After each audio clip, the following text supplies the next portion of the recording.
Hi అండి, welcome to గోరుముద్దలు. ఈరోజు నేను మీకు ఎంతో రుచికరమైన సపోటా కీర్ ఎలా ప్రిపేర్ చేసుకోవాలో చూపించబోతున్నాను. ఒకసారి ఎవరైనా ఈ స్వీట్ని టేస్ట్ చేశారంటే మళ్ళీ మళ్ళీ చేసుకుంటూనే ఉంటారు. అంత రుచిగా ఉంటుంది. మరి ఆలస్యం చేయకుండా సపోటా కీర్కి కావలసిన పదార్థాలు చూసేద్దాం. 1 కప్పు సపోటా ముక్కలు, 1 కప్పు పాలు, అరకప్పు పంచదార, అరకప్పు బియ్యపు పిండి, అరకప్పు పాలపొడి, 4 టేబుల్ స్పూన్ల కండెన్స్డ్ మిల్క్, యాలకులు, డ్రై ఫ్రూట్స్.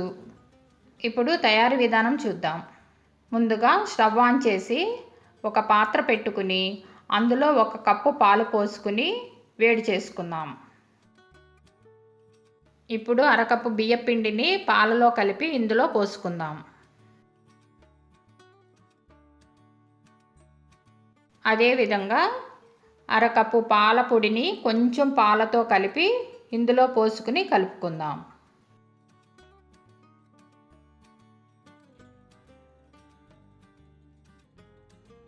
పాలు కాగాయి.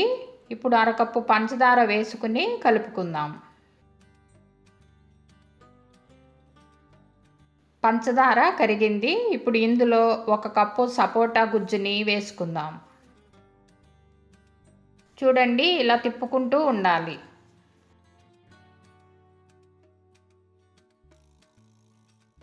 ఇప్పుడు 4 టేబుల్ స్పూన్ల కండెన్స్డ్ మిల్క్ వేసుకుందాం.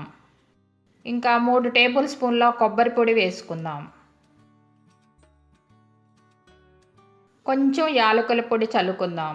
కండెన్స్డ్ మిల్క్ ఇంకా మిల్క్ పౌడరు ఆప్షనల్ మాత్రమే. మీకు అందుబాటులో లేనట్లయితే వాటిని స్కిప్ చేసుకుని అయినా చేసుకోవచ్చు. ఒక 5 నిమిషాలు ఇదే విధంగా తిప్పుకుంటూ ఉడికించుకోవాలి. చూడండి, కీర్ కొంచెం దగ్గర పడింది. ఇంకా ఇప్పుడు స్టవ్ ఆఫ్ చేసుకుని జీడిపప్పు, బాదం, పిస్తా, కిస్మిస్తో డెకరేట్ చేసుకుందాం. అంతే, ఎంతో రుచికరమైన సపోటా కీర్ రెడీ అయిపోయింది. మరి ఇంత మంచి టేస్టీ రెసిపీని మీరు కూడా ఒకసారి తప్పకుండా ట్రై చేయండి. మా వీడియో కనుక మీకు నచ్చినట్లయితే లైక్ చేయండి, షేర్ చేయండి. మరిన్ని రుచికరమైన వంటల కోసం మా ఛానల్ని సబ్స్క్రైబ్ చేసుకోవటం మాత్రం మర్చిపోకండి.